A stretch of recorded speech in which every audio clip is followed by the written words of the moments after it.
Last minute strategy ये होगी कि आपको बहुत स्ट्रेस होगा उस समय में, ठीक है। आपके हाथ कम पाएंगे, कईयों को नींद नहीं आएगी, कईयों के साथ ऐसा होगा कि उनका वेट लॉस हो जाएगा, कईयों को इंसोम्निया होगा, बहुत सारी चीज़ें होंगी, ठीक है। तो बच्चे इसी स्ट्रेस से डरते हैं। आप रोज़ अपने गोल सेट करेंगे पढ़ाई के, लेकिन रोज़ के रोज़ आपको लगेगा कि जितना आप पढ़ रहे हैं आप उतना पीछे छूटते जा रहे हैं, कहीं ना कहीं चीज़ छूट जाएंगी पीछे, ठीक है।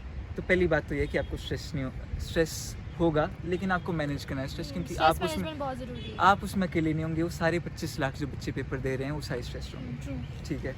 तो अगर अपना स्ट्रेस मैनेज करना है तो आपको मेरी एडवाइस है कि अपना टाइम मैनेज कीजिए, ठीक है। इनफ स्लीप लीजिए, कम से कम 6 घंटे की स्लीप लीजिए।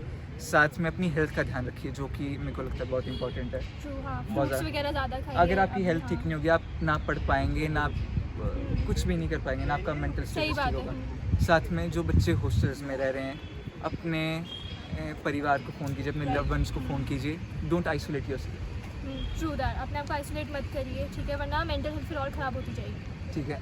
और एक एडवाइस की अपनी पढ़ाई के बीच में ब्रेक्स लीजिए, खुद को रिजुमिनेट कीजिए, गाने सुनिए, अपने दोस्तों से बात कीजिए, डांस कीजिए, जो भी करना है कीजिए, ठीक है।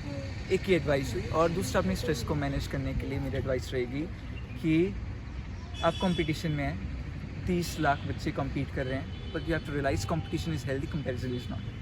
तो अपने दोस्तों से, अपने मेट से कंपैरिजन मत कीजिए कि इसके इतने नंबर आए, इसके इतने कम नंबर आए, ठीक है। You have to focus on yourself कि आपकी ग्रोथ कितनी है, अपने आप से कंपैरिजन करिए। अगर आपकी ग्रोथ नहीं हो रही, किस कारण से नहीं हो रही, क्योंकि अभी भी टाइम आप उस पर वर्क कर सकते हैं, ट्रू, ठीक है।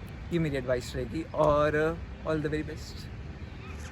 Guys, please focus on NCERT in the last few months and make sure that you practice PYQs as much as you can, and also please take good care of your health, have healthy fruits and exercise regularly, and I wish you all the best.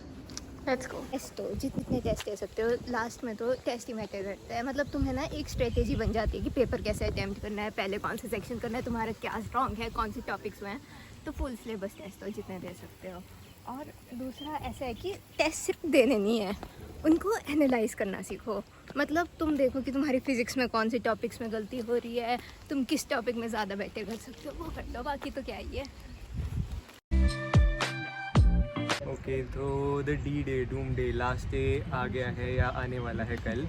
तो पहले तो मैं बोलना चाहूँगा, 2 type के students होंगे, एक जिनकी तैयारी बहुत अच्छी होगी और एक जिनकी उतनी अच्छी नहीं है, जो फ्रेशर्स हैं या जिन्होंने सिर्फ स्कूलिंग की है, मतलब उतने टेस्ट नहीं दिए हैं। तो मैं दोनों को यही बोलना चाहूँगा कि आपको अपनी नेचर के हिसाब से देखना है कि आपने लास्ट डे पे किस स्टेट में रहना है। कुछ लोग होंगे जो टेस्ट से पहले भी जिनको पढ़ने की आदत होगी, तो मैं उनको बोलूँगा कि तुम अपनी नेचर से अलग मत करो। मैं ये नहीं बोलूँगा कि तुम लास्ट डे पे कुछ मत पढ़ो या जाने से पहले सुबह मत पढ़ो।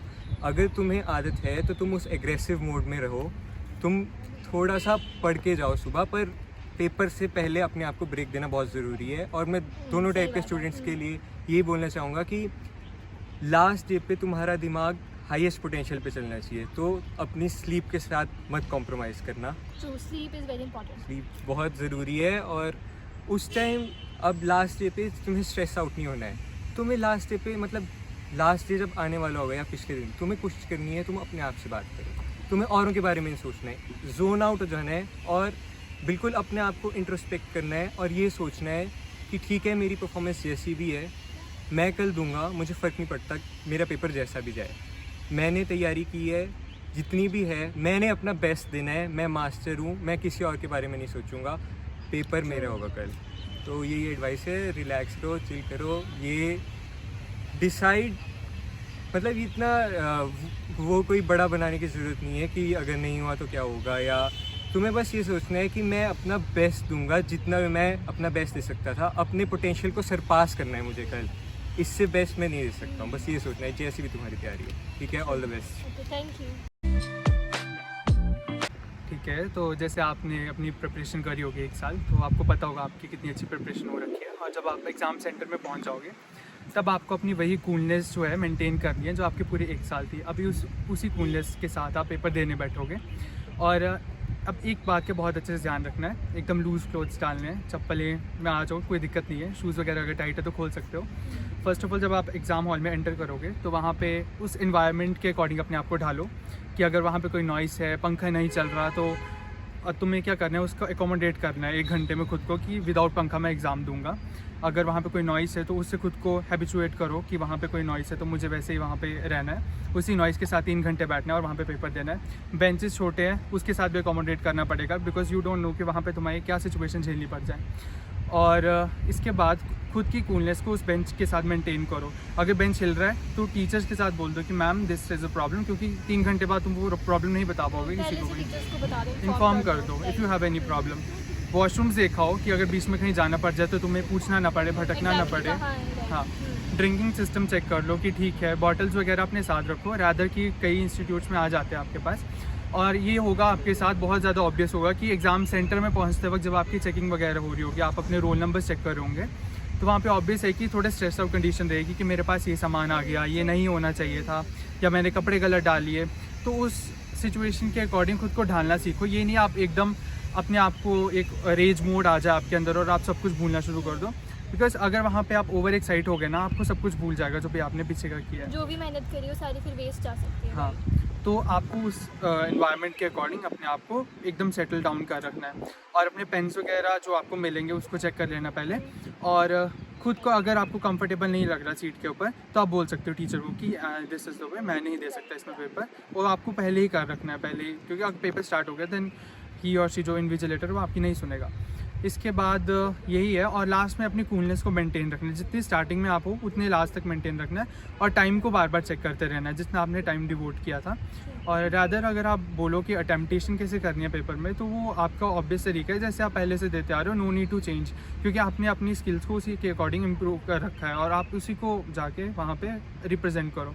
अगर आप चेंज करने की कोशिश करोगे तो it would take few months to change, तो आपका वो काम ख़राब कर सकते हैं। सब स्पॉइल हाँ। हो सकता है। तो this is the best advice, coolness को मेंटेन करना, and that's all. Thank you. Thank you. Last minute revision के लिए मतलब मैंने तो ऐसा किया था कि फॉर्मूला शीट्स बनाई हुई थी फिज़िक्स की, और कुछ पर्टिकुलर क्वेश्चंस होते हैं जो एक पर्टिकुलर वे से ही सॉल्व होते हैं, तो वो लिखे हुए थे मतलब उसमें साथ में फॉर्मूलाज के साथ, तो वो रिवाइज करती थी। और उसके अलावा केमिस्ट्री में तो ऐसे था कि जो हमारे सर के नोट्स होते थे मैं वो पढ़ती थी, और एनसीईआरटी मैंने मतलब अच्छे से रीड करो एनसीईआरटी, क्योंकि केमिस्ट्री का पेपर वहीं से आया था और हमारे टाइम पे तो कुछ ज़्यादा ही वहाँ से आया था और लेंथी पेपर था। और बायो के लिए तो कुछ मतलब ठीक है, अगर आपको नोट से पढ़ने की आदत है तो अलग बात है, पर आप एनसीईआरटी पढ़ो क्योंकि एक एक लाइन से क्वेश्चन आ सकता है, तो अच्छे से एनसीईआरटी पढ़ो। एनसीईआरटी के बाहर कुछ नहीं है, फॉर्मूला शीट्स बनाओ और रिवाइज करते रहो, कुछ मत सोचो, रिजल्ट का मत सोचो, अभी से मत सोचो, अभी आराम से पढ़ो, आराम से अच्छे से फोकस करके पढ़ो, सब अच्छा होगा। All the best. जितने भी टेस्ट दोगे 2 से 5 बजे के बीच में देने की कोशिश करना है, ताकि आप लोगों का बायोलॉजिकल क्लॉक सेट हो सके, एंड इवन ओमर के साथ देना है ताकि आप लोगों के ओमर लास्ट में गलत ना हो। Thank you. All the best guys, अच्छे से पढ़ो, एमबीबीएस चिल गाइस, जब पढ़ना है तब पढ़ो, ऐसा कुछ नहीं होता कि एमबीबीएस ज़्यादा वो डिफिकल्ट है। Right. Only for you, only for you. Stressless and give best.